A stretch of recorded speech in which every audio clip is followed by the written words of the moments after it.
Sağlam Radio 93 FM dinləyiciləri, hər vaxtınız xeyir olsun. Qarşıdakı bir saat ərzində Upside efirdə olacaq. Mən Günay Xəlil və Orxan Sübhan bugün sizinlədir. Salam Orxan, xoş gəlmisən, necəsən? Ay, aleykum assalam, xoş gördük hamını. Başda sən olmaqla bütün bizi izləyənləri. Artıq Bakıdadılar.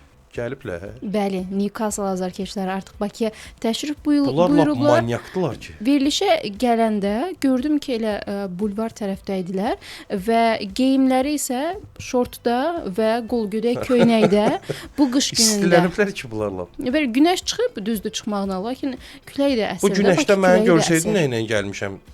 Deməzdin ki, yəni fərqimiz var da bizim yəqin.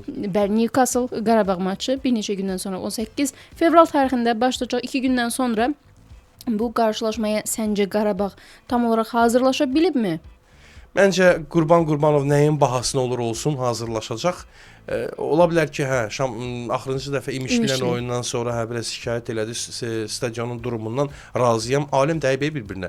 AFFA bir tərəfdən, Peşkar Futbol Liqası bir tərəfdən hər öz münasibətini bildirib. Konkret bu dəqiqə konkret bilinmir söhbət nə yerdədir. Ancaq doğrudan da İmişlilə futbol oynamaq mümkündür. İmişli deyirəm, üzr istəyirəm. Qubada futbol oynamaq mümkündür. Bunu yəni qatdalayıb qoymaq lazımdır bir tərəfə hələlik. Qoy Qubada məsul şəxslər kimlərdir həmin o stadiona? Stadiona diqqət yetirmək lazımdır. Biraz tələsmək lazımdır. Çünki həqiqətən yəni İmişli gedib başqa yerdə də oynaya bilər. Əvvəl başlamışdı Şamaxıda.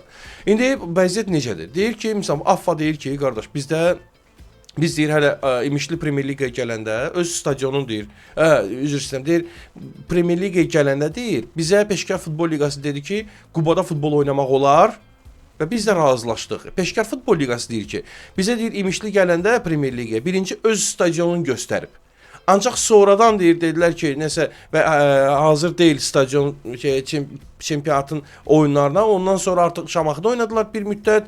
Ancaq yavaş-yavaş sonradan da gedib çıxdılar Qubaya. Ona görə bu dəqiqə Qubadadılar. Ona görə hal-hazırda vəziyyət hansı yerdədir, biraz baş açmaq mümkün deyil. Ancaq həqiqətən də stadionlara əl gəzdirmək lazımdır. Çünki çempionatın oyunları Qurban müəllim yaxşı dedi. Dedi ki, mən Newcastle-la oyuna bu stadionda necə hazırlaşım? O demək deyil. İndi adamlar var, başa düşməyiblər. Elə fikirləşirlər ki, Qurban Qurbanov oyundan, İmişlilən oyundan sonra qalıb Qubada, Newcastle-dan oyuna orada hazırlaşır. Yox, sadəcə, yəni 100 məşqdənsə bir rəsmi oyun, yəni 100 necə deyirlər, məşqin yerin verir də, yəni əvəz eləyir. Elə bir dənə oyunda müxtəlif mövqelərdə kimlərsə sınaya bilərdi. Dedi ki, qaçmaq olmurdu həmin stadionda. Ümumiyyətlə, sonra Ağasəlim Mircavadovun da açıqlaması var idi. Dedi ki, top hoppana gedirdi. Həqiqətən orada futbol oynamaq mümkün deyildi. Özü də belə bir məqamda, misal üçün Neftçi sağ olsun, buradan təxirə salınmağı ilə bağlı razılaşdı Qarabağdan, oyunu təxirə getdi. Misal üçün İmişlilən oyun təxirə salınmamalıydı. Çünki Newcastle-la oyun öncəsi çox vacib idi bu oyun. Ancaq bunu daha normal bir stadionda oynamaq olardı da. Nə məcbur idi ki, başa düşürəm, İmişlilə qələbə qazanmaq istəyirdi deyəsən, Qarabağı məğlub eləmək istəyirdi. Normaldır əslində. Ancaq yenə də normal bir stadionda oynasaydılar, Qarabağda bu oyuna, necə deyirlər, 3 gün qalmış, ən azından normal hazırlaşa bilərdi. Qurban müəllimin şikayəti də bax bununla bağlı idi. Əslində futbol adamları çoxdandan bu kimi məsələləri dilə gətirməlidirlər. Maalesef türklər demişkən hamı sakit oturur, gəlib Qarabağın başında çatlayandan sonra, Qurban müəllim deməsəydi, yenə də həmin, bəlkə də elə bundan sonra yenə də elə həmin stadionda oynayacaqlar. Yox, Orxan, əksinə mövsümün gedişatında İmişli Qubaya keçəndən sonra oyunlardan birini, ta ki, Sumqayıtın baş məşqçisi Saşa İliç də dəfələrlə mətbuat konfransında dedi ki, bu stadionda, yəni palçıqda oynayırıq biz. Futbolçular belə deyirlər ki, biz palçıqda oynayırıq. Sadəcə maraqlıdır ki, bu bir müddətdən sonra, ancaq Qurban Qurbanov deyəndən sonra, belə deyək, üsyan eləyəndən sonra bu mövzu daha da aktivləşməyə başladı. Elə maraqlıdır, onu deyirəm də. Yəni bax bu vaxta qədər Qurban müəllimə qədər Saşa İliç demişdi. Ondan başqa mən xatırlamıram. Deyəsən Rəşad Sadıqov da bir dəfə danışmışdı. Yaxşı, bəs bu dəqiqə məsəl üçün o çalışmayan məşqçilər, mütəxəssislər, onlar niyə danışmırlar? Onlar niyə demirlər futbolun problemlərini? Bəlkə AFF kömək eləsinlər, desinlər, eləsinlər, nə bilim bir necə deyirlər, bunu dilə gətirmək lazımdır, işıqlandırmaq lazımdır ki, görsünlər ki, filan yerdə filan nöqsanlar var və bunları aradan qaldırmaq lazımdır. Bir də mövsümün gedişatında elə Avrokubok oyunlarından öncə Qurban Qurbanov Qarabağ komandası səhv eləmirəmsə elə imişli ilə oyunları, stadionları, ev səfər oyunlarını dəyişirdi. Yəni artıq belə bir dəfə imkanı dəyişmişdilər. olmadığı üçün məcbur artıq orada gedib oynamalı oldular bu dəfə. Bir dəfə dəyişmişdilər. Sonra həmin vaxtda necə olmuşdu? Bu İmişlinin baş məşqçisi əvvəlcə razılaşmamışdı. Sonradan deyəsən Qarabağ onların İmişlinin Bakıya gəlib getməyə xərclərini öz üzərinə götürəndən sonra razılıq vermişdilər. Bununla bağlı mən bir dəfə İmişlinin Şamaxı ilə oyunu var idi. Həmin oyundan sonra mətbuat konfransında sual verdim. Dedi ki, mən o vaxtda danışmaq istəmirəm. Portuqaliyalı məşqçi. Ancaq bilirsən necədir? Həqiqətən bir şey var da, Qurban müəllim bir maraqlı bir məqama da toxundu. Deyir ki, necə olur ki, İmişli gəlib Bakıda məşqlərini eləyir, ancaq oyundan oyuna Qubaya gəlir. Elə Bakıda oynasınlar da. Yəni doğrudan maraqlıdır. Onda yəni planlaşdırılmış şəkildədir yəqin ki, gedək orada kimisə udaq da. Yəni heç kim orada oynamır, vəziyyətin məlum deyil stadionu. Yəni heç kim necə deyirlər? Yəni fürsətdir də, fürsətdən istifadə eləyək. Onu qardaş Bakıda məşq eləyirsiniz. Bu İmişlinin aidiyyatı yoxdur. Mən başa düşə bilmirəm. Yəni mən bax orada dostlarımız da, yaxşı yoldaşlar var, yəni münasibətimiz var. Yəni ancaq bu reallıq deyilən bir şey var da. Yəni bunu elə eləmək lazımdır ki, nə şiş yansın, nə də kabab atalar demişkən. Gəlib Bakıda da oynamaq olar da. Normal bir başqa bir stadionu seçmək olar. Niyə Quba, niyə İmişli yox? Bax bu suala elə cavab tapa bilmirəm də. Ən azından Bakıda əgər məşq keçirirlərsə, Qurban Qurbanovun dediyi haqlı olaraq düz deyir ki, yəni ən azından Bakıda da elə oynaya bilərlər, keçə bilərlər. Çünki yaxşı yerdə məşq eləyirlərsə, niyə belə bir yerdə futbol matçı keçirirlər? Qarabağ Newcastle maçına gəlincə 2 gün sonra başlayacaq həmin qarşılaşmadan biz nələr gözləyə bilərik? Qarabağ həmin maçda qələbə mi gözləyək, keçəcə mi gözləyək? Qələbə gözləyənlər də kifayət qədər var. Bunu da deyim. Sıxıram Qarabağın qələbəsin. Sıxıram konkret.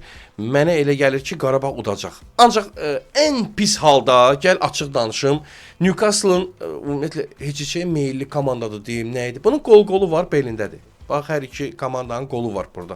Ancaq bizə lazım olan nədir? Qarabağın qələbəsidir. Qurban müəllim doğrudan, mən neçə dəfə demişəm, yaxşı məşqçi olmaqdan əlavə güclü psixoloqdur adam. Güclü, yəni motivasiya verib futbolçuları meydana buraxa bilir.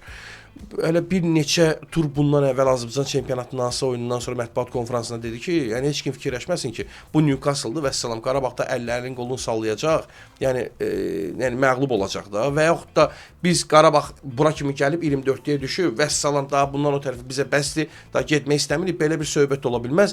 Mən buna əminəm ki, Qarabağ əlindən gələni yox, ayağından gələnin ən yaxşısını eləməyə çalışacaq ki, burada uduzmaq söhbəti də deyil. Bizən adamlar var deyirlər ki, Qarabağ nə bilim səfər komandasıdır. Səfərdə daha yaxşı oynayır.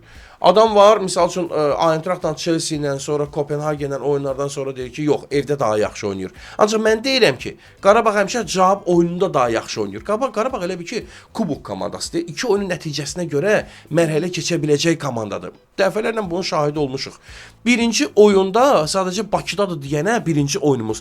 Bax burada hələ komandalar bir o qədər indi kimi oynamayıblar da bir-birlərinə. Elə bir-birlərinə televizordan baxıblar da, hə? Bəli. Ancaq ehtiyatlı olacaqlar. Ehtiyat igidini yaraşıqdır, onu saxlayacaqlar, o sözsüzdür. Chelsea kimi ehtiyatlı oynamaq lazımdır. Bax Chelsea ilə oyun necə idi? Görsən arada misal üçün topu itirirdilər, çəkilirdilər, müdafiə gözləyirdilər məqamı. Qarabağ topla oynamağı sevən komandadır. Bu da İngiltərə Premyer Liqası komandasıdır. Heç kim fikirləşməsin. Orxan Newcastle Qarabağdan necə deyirlər, aşağı görür falan. Yox, mən sadəcə Qarabağa çox inanıram, bilmirəm niyə. Çünki Qarabağın o əzmkarlığıdır, mübarizliyidir. Məni o inanmağa vadar edir, məcbur edir. Mənə deyir ki, qardaş, mənə inanmalısan sən. Yəni göstərdiyi nəticələr də bunu deməyə əsas verir də, hə? Ona görə də Qarabağ bilirəm ki, əminəm ki, burada dirəşəcək Qarabağ Newcastle-a.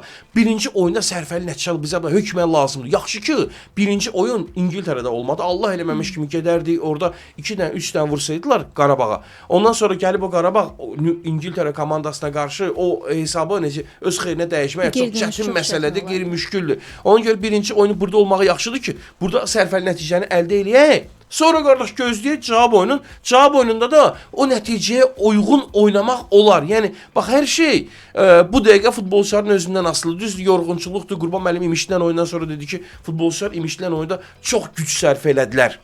Razıyam. Ancaq bərpa eləmək çətindir. Arada 3 gün vaxt var. Futbolçular da insandır, robot deyil. İndi hərdən deyirlər ki, filan kəs filan qədər pul alır. Qardaş, alır. Ancaq inan mənə ki, gəlib 10 yerinə bir dəfə meydançaya çıxsan, mən bəlkə də yalan olmasın 3-4 ayda ayağıma top dəymirdi. Keçən dəfə bir çəkilişə getmişdim. 1-2 dənə hərəkət elədim. İnan gəldim həmin günü özümə yer tapamırdım. Yəni isə necədir? Doğrudan yəni ağırdı. Valla asan görsənməsin heç kimə. Nəysə ki mən Qarabağa inanıram. 2-1 deyirəm hesabı. Hesab təxminim 2-1-dir Qarabağın xeyrinə. Ancaq bədəbətdə Allah eləməmiş kimi qələbə qazana bilməsə heç ikəsi belindədir. Bilirəm ki, Qarabağ uduzmayacaq. Buna arxayın olun. Yazın bir tərəfə. Sonra demədi deməyin.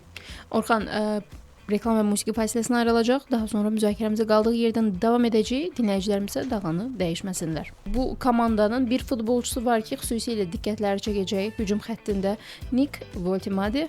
Alman əsilli futbolçudur və 1.98 boyu var. Bu futbolçu ilə nə etmək olar? Necə qarşısı alınacaq? Woltemade. Bəli. Əl vurma, tok vurar. Görəsən neçə voltdur. Doğrudan çox maraqlı soyadı var. Qiymətini bilmirəm nə qədərdir. Ancaq hər halda Newcastle-da oynayırsa, deməli bahalı futbolçulardan biri olardı. Heç nə yox. Bruno Guimaraes var.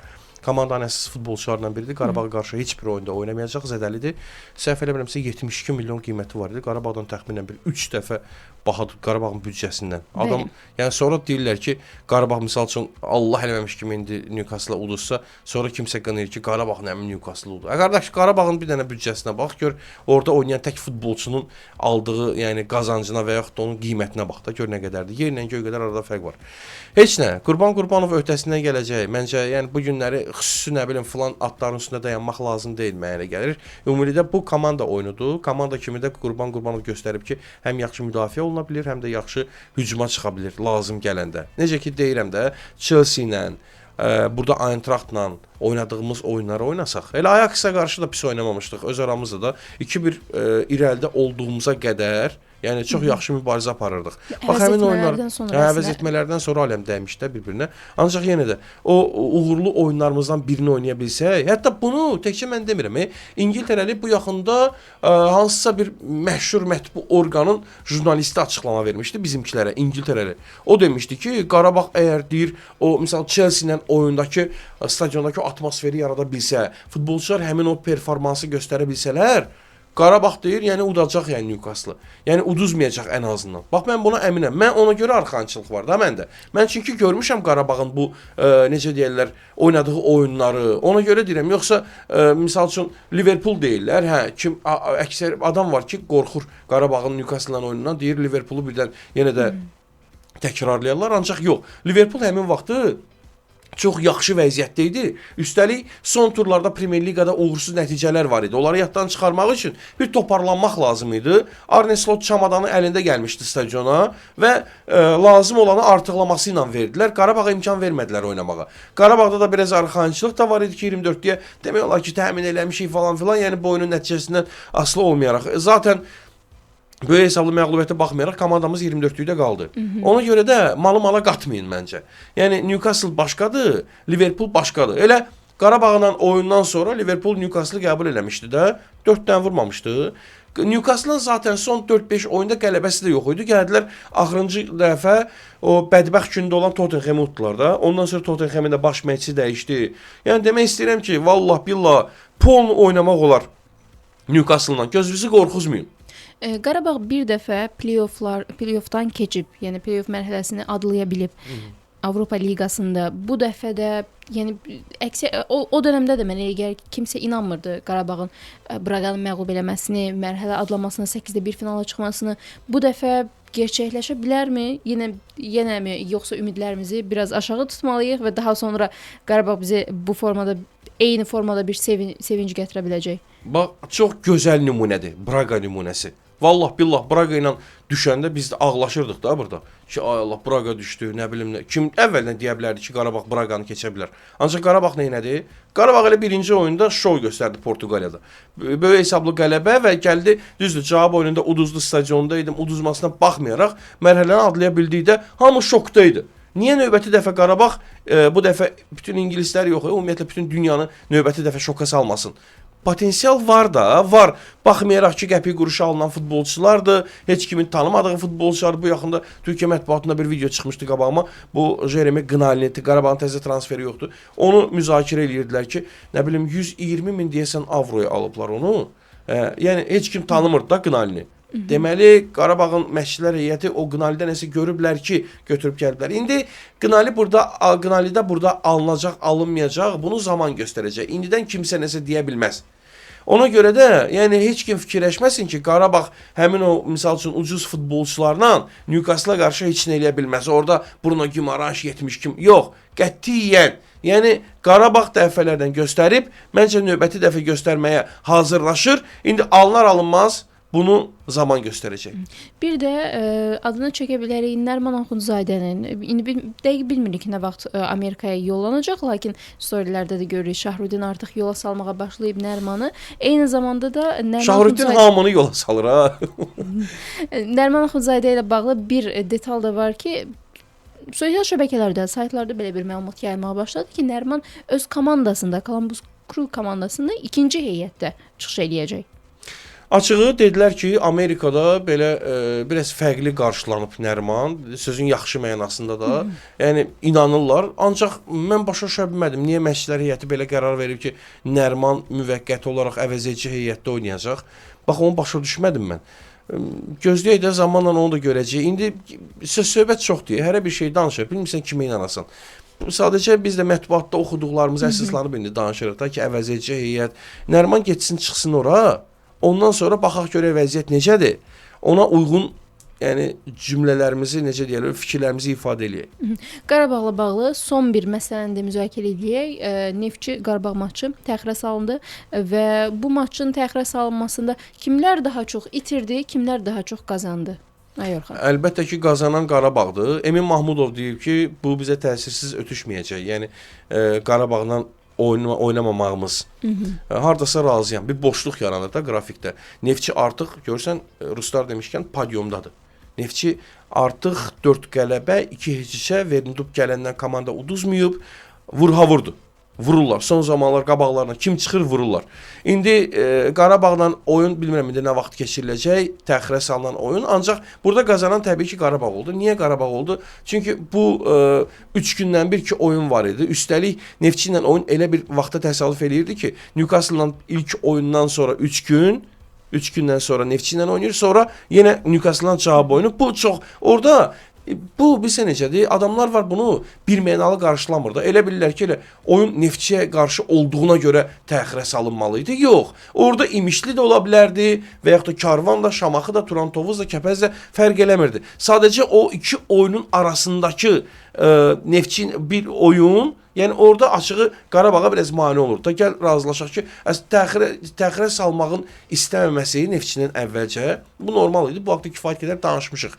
Ancaq Qarabağa çox vacib idi. Bu çünki yenə deyirəm, cavab oyununa normal hazırlaşa bilmir. Bunun yol yorğunluğu var, İngiltərəyə getmək və 6 saat təyyarədə uçmaq falan filan. Bunlar hamısı inanmayan ki, yəni komandaya təsirsiz ötüşmür. Ona görə də yəni bu çox vacib idi. Qarabağ burada utdu.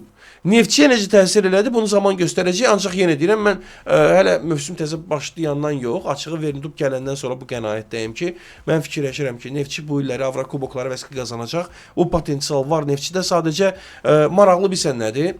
Misal üçün, bundan əvvəl də bir neçə kimi Neftçi nə qədər əl dəyişdirib, nə qədər məşqçi gəlib gedib bura. Qriqarçika da hamımız inanırdıq da, nə oldu? Alınmadı. Ancaq Vernidub biraz elə ki, fərqli yanaşma. Bilmirəm, gəldi bəlkə də Qriqarçikdan da biraz dərs aldı, digər məşqçilərə də baxdı, necə eləmək olar. Elə futbolçulardan buraxır ki, meydana. Məsələn, indiyə kimi gələn məşqçilərin əksəriyyəti onlara heç, necə deyirlər, etimad göstərməyiblər. Məsələn, Ştogrini deyirəm. Məsələn, bax, Elvin Camalov uzun müddət oynamadı demək olar. Zədə falan filan da var idi. Ancaq yenə də Elvin Camalova da şans verir. Hamıya şans verir. Bir dənə Rızanı göndərməkdə düz eləmədilər. Mənə elə gəlir ki, biraz Rızaya daha çox şans vermək lazım idi. Çünki Azərbaycan futbolu Rızanı qazanmışdı. İtirmək olmazdı. Şükür Allah indi Qəbələdə oynayır. Elə Neftçiyə qarşı oyunda gözəl bir performans nümayiş elətdirdi. Yaxşı bir qurtarışı da var idi. Göstərdi ki, mən Rıza buradayım hələ. Futbolu atıb eləməmişəm də. Mənim üstümdən xətt çəkməyin. Bəlkə də mövsüm sonunda qayıdacaq yenidən Neftçiyə və digər ən azından formasını bərpa eləyəndən sonra yenidən Neftçidə öz yerini bərpa eləyə biləcək. Neftçi Qarabağ oyununun ləğv olunması, təxirə salınması ilə bağlı eyni zamanda bu məsələ gedib bir tərəfdən də Sabah komandasına çıxır və maraqlıdır ki, Neftçi İstənilən halda Qarabağa qarşı oyunda təxirə salınsa belə qələbə üçün çıxacaq. Birdən mövsümün sonlarına doğru bu oyun yenidən salındı. Yəni bu aralıqda bəlkə vaxt alınmadı və mövsümün sonlarında bəlkə Sabah və Qarabağ maçı da baş tutdu. İndi Neftçi necə bir daha bu motivasiyalı olacaq ki, çünki qalib gəlsələr Sabaha xeyir vermiş olacaqlar. Bu da əslində son illərdə Neftçinin rəqabətdə olduğu komandalardan biridir. Digər tərəfdən də yenə Qarabağ. Bu gün Neftçi Qarabağ oyunu təxirə salınsa da, inan mənə ki, Neftçi nə vaxtsa keçiriləcək də bu oyun. Və o oyuna da belə yüksək motivasiya ilə hazırlaşacaq. Mən Vernidub amilin burada xüsusi qabartmaq istəyirəm. Çünki o gələndən sonra komanda belə dirçəlib, qalxıb ayağa. Eyni heyətdir də, qardaş. Samir Abbasov da həmin heyətlə oynadırdı. Necə deyirlər, həmin heyəti buraxırdı meydana. Vernidub da. Yəni nə oldu bir də, nə dəyişdi? Deməli, burada yeni bir nəfəsə ehtiyac var idi ki, deyəsən o Vernidub həmin o nəfəsi gətirib komandaya. Bir dənə bax, yəni nəticələri artıq nəsə deməyə əsas verir də, kimsə fikirləşməsin ki, mən hələ bir neçə tur bundan əvvəl, misal üçün Neftçi hələ 1-2 oyun qazanandan sonra çoxları deyirdilər ki, bu nə bilim zəif komandalarla oynayıblar, ona görə qələbə qazanıblar. Mən dedim ki, yox qardaş, əməli başda oyunda hiss olunur, bunların necə aktivliyi hiss olunur. Hiss olunur ki, bunlar elə bil bunları kimsə elə bil xotlayıb buraxıb meydana ki, artıq bilsə necədir? Gəlib o zaman yetişib, Neftçi elə belə komanda deyil. İndiyə kimi Neftçiyə nə qədər oyunçu gəlib gedib, kimləri gətirməyiblər Neftçiyə. Ancaq Vernidubdan müsahibə var idi transferlərlə bağlı. Hələ qış transfer pəncərəsi açılmamışdı. Dedilər, Vernidub dedi ki, biz dedi o halda heyətə futbolçu qata bilərik ki, baxarıq ki, misal üçün filan kəs bizə kömək eləyə bilər. Ondan sonra. Yoxsa ki, aynən Neftçidə elə şey yox idi. Axı son zamanlar orada menecerlər maşallah daşıyıb tökürlər də. Avropada nə qədər nə bilim məmə yeyəndən pəpə yeyənə kimi uzun müddət futbol oynamayanı falan filan hamısını götürüb gəlirlər. Bilmirəm. Yəni bu komandaya bir şey qazandırmır, ancaq o menecerlərə nə qazandırır, bunu da bir Allah bilir, mənim xəbərim yoxdur. Ancaq yenə də məqsəd nə ola bilər ki, bu qədər futbolçuları elə Samir Abbasov gələndən sonra açığı. Samir Abbasov indi hər şey deyirik, bunu demək lazımdır. Samir Abbasov belə təmizlədi komandanı. Komandadan elə futbolçuları göndərdilər ki, at oynadırdılar Neftçidə. Bilsə necə, mənəm deyirdilər əməli başlı. Və indiki Neftçi əslində Samir Abbasovun yığdığı komandadır, lakin baş məşqçi fərqli bir... Samir Abbasov öz yığdığı komandanı bəlkə ürək istədiyi kimi oynada bilmədi. Bəlkə bilmirəm də səbəb nə idi ki, bunlar bu nəticəni vermirdilər. Misal üçün, mən demirəm, indi Vernidub gəlib komandanı çempion eləyib və yaxud da medalçılardan biri eləyib. Yox, hələ eləməyib. Ancaq hər şey ona doğru gedir axı. Biz ki, necə deyirlər, o gördüyümüz mənzərəyə uyğun danışırıq da. Mən kimisə Vernidub mənim atamın xalası oğlu deyir bir şeydir. Mən niyə tərifləyim ki Vernidubu? Sadəcə görürəm ki, mən ona görə həmişə deyirdim ki, Neftçidə işləyən, oynayan fərqi yoxdur. Hamı bilməlidir hardadır. Neftçi bu ölkənin flaqmanıdır. Neftçi bu ölkənin futbolunun tarixidir, keçmişidir. Hər yerindən duran, futbol oynaya bilirəm deyən və ya xaricdə sən ola bilər hardasa oynamısan, o demək deyil ki, sən burada Neftçidə rahatlıqla çıxıb futbol oynaya bilərsən. Yox, o deyil. Neftçiyə gəlmisənsə, sən bilməlisən hardasan və ona uyğunda oynamalısan, nəticə verməlisən. Yəni, bu azarkeşlər, hər şeyin Neftçinin azarkeşlərindən gedir söhbət. Hər şeyin yaxşısına layiqdirlər. Ona görə də bunlara yaraşan elə turnir cədvəlində əslində çempionluqdur. Bugün olmasın, ebi yox. Bugün Avrokuboklara vəsqi qazansınlar, yəni bu mövsüm. Gələn mövsüm çempionluq haqqında da fikirləşərlər.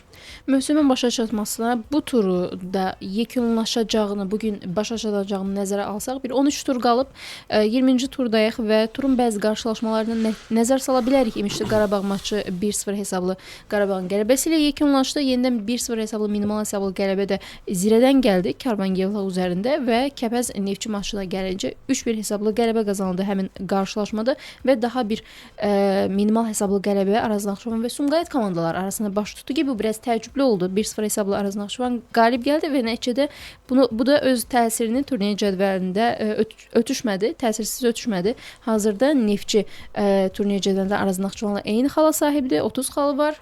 Araz Naxçıvanı belə deyə elə neçə turdur ki, 3 komandanın 30 xalı var. Əslində Araz Naxçıvanın əslində Sumqayıtı udmağı Neftçinin işinə yaradı. Başa düşürsən? Yəni burada Neftçi bir güllə ilə, nə bilim, bir ovdan 2-3 dənə ürəyi istəyən necə deyim, ovla gəlir də, başa düşdün? Yəni Araz Naxçıvanın qələbəsi Neftçinin ürəyincə oldu. Bu dəqiqə hər 3 komandanın, Sumqayıtın, Araz Naxçıvanın, Neftçinin 30 xalı var və burada mənə elə gəlir ki, bax Sumqayıtın, Araz Naxçıvanın qeyri-stabil çıxışı, Neftçinin əksinə Ruslar demişkən bir dediyim kimi podyumda olmağı biraz elə bir hər şeyi Neftçinin xeyrinə dəyişmirmi səncə?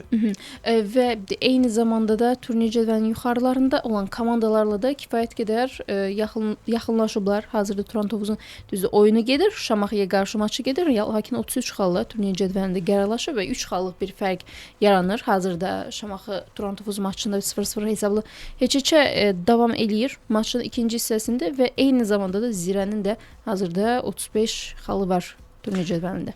Var, Zirənin axırıncı oyuna açığı biraz baxdım, nə yalan deyim. Biraz baxdım, oyunların biz axır vaxtlar Azərbaycan çempionatının elə bir oyunu, belə yadımda qalan elə bir oyunu qalmayıb ki, deyim ki, oturub 90 dəqiqə həmin oyuna əvvəldən axıra qədər baxmışam. Keçən dəfə başqa verilişdə də dedim meydanda. Yəni son vaxtlar elə bil ki, çempionatın oyunları bilmirəm. Deyirlər ki, maraqlıdır. Hə, ancaq bizdə belə nə bilim elə çevir tata vur tata da, yəni kim hara gəldi topu vursun, qaçırlar o yana bir yana. Hərdən adam ayılırsan ki, yuxulamısan, bir 5 dəqiqəsinə baxmamısan.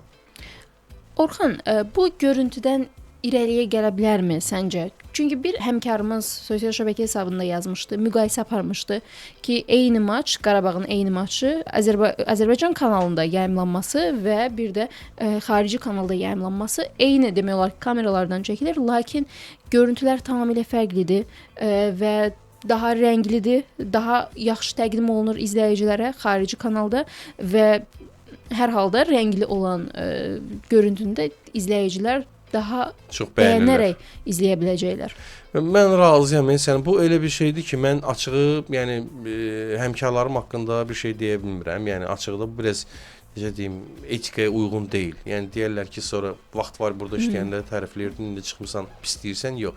Keyfiyyətlə bağlı razıyam ki, sənin elementar Avrokuboklarının oyunlarına baxırsan və yaxud da Avropanın bərk gedən ölkələrinin çempionatları, necə orta-boy ölkələrinin çempionatlarının oyuna baxırsan, aradakı fərqi hiss eləyirsən. Hə, razıyam ki, biz keyfiyyətdə bəlkə də uduzuruq. Ancaq yenə də bu günləri nəzərə almaq lazımdır ki, stadionlarda da çəkiliş üçün normal şərait yoxdur. Yəni əksər stadionlarda mən bu dəqiqə yəni barmağımı qatdalayım bir-bir. İndi bax özüm Şamaxlıyam, Şamaxını deyim də. Şamaxıda bir vışqa qoyublar qardaş. Yəni ora gəlib çıxmaq üçün səhər açılır da, gərək dünən axşamdan başlayasan nərdivanlara qalxmağa. Soyuqda, qışda, nə bilim nə. Bizə stadionların əksəriyyətində vəziyyət bu haldadır. Çəkiliş üçün normal şərait yoxdur. Biz normal çəkilişi necə deyirlər, normal görüntünü tələb edirik. Ancaq o çəkiliş üçün olmayan şəraitdən danışan yoxdur. Ona görə deyirəm ki, elə şeylər var ki, azarkeşlərin də çoxu baxır görüntüyə ona uyğun fikrini bildirir. Xəbəri yoxdur bunun. Şərait yoxdur. Stadionlarda necə ki, futbol oynamaq üçün şərait yoxdur. Normal stadion tapa bilmirik bu günləri. İmişli gəlib Qubada oynayır. Qubanı da Qurbanov bəyənmir. Yəni Quban stadionunu biraz fikrim biraz ola bilər düzgün anlaşılmasın. Yəni bu gün normal necə ki stadion yoxdur, eləcə də çəkiliş üçün də stadionlarda normal şərait yoxdur. Yəni məndən bu qədər. Və bir də Misir Premyer Liqasının 20-ci turu çərçivəsində bu gün başlayan 2 oyuna sənin təxminlərini öyrənmək istəyəcəm. Şamaxı Turan-Tovuz maçı davam edir. 0-0 hesablı qolsuz heç-heçə ilə yekunlaşacaq, yoxsa gedişatda fərqli bir nəticə görə bilərik?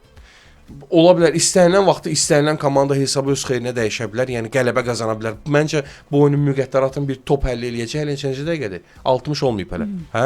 İkinci isə təzə başlayıb da. Bu oyunun müqəddəratın bir top həll eləyə bilər. Sadəcə burada kim daha diqqətli olsa qələbəni də o qazanacaq. Ola bilər ki, ümumiyyətlə top vurulmasına qaplara. Burada Ayxan Abbasov amili var. Hər iki komanda da işləyib. Turan-Tovuz da yaxşı tanıyır. Bu dəqiqə Şamaxıdadır. Eləcə də Qurbanberdiyev də bir neçə dəfə Ayxan Abbasova qarşı oynayıblar. Çox çətindir. Nəsə indidən demək, ümumiyyətlə dünəndən bu oyun haqqında danışmaq, nəsə bir rəy vermək, nə bilim təxmin eləmək, hesab təxmini çətin məsələdir. Kim güclüdür o da qələbə qazansın. Qəbələ Sabah komandaları da üz-üzə gələcək bu gün və bu maçla da tura yekun vurulacaq.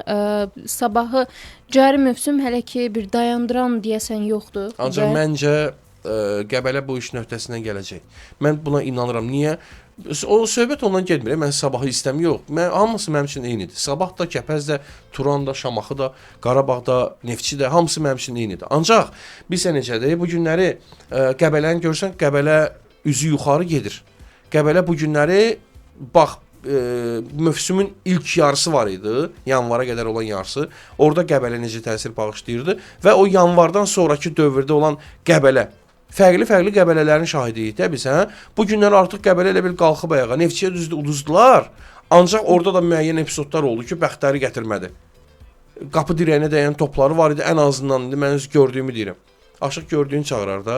Mənə elə gəlir ki, Sabahdan ən azı bir xal alacaqlar olar. İndi zaman göstərəcək onda, ancaq bilsən Sabahda bu həmişə qabaqda qaçan var, bir gözü arxadadır. Ki oradan kimsə gəlir. Bunlar o təhlükəni hiss eləyirlər. Çünki Qarabağ dirənib əməlli başlı. Qarabağ da çempionluğu əli ilə götürüb Sabaha təhvil verən deyil. Bunların elə öz aralarındakı oyunları var. Sabah qaçdıqca bir gözü arxadadır. Bax belə hələ qarşıdakı turlarda hələ Sabahın 14 oyunu qalıb da. O birislərin 13.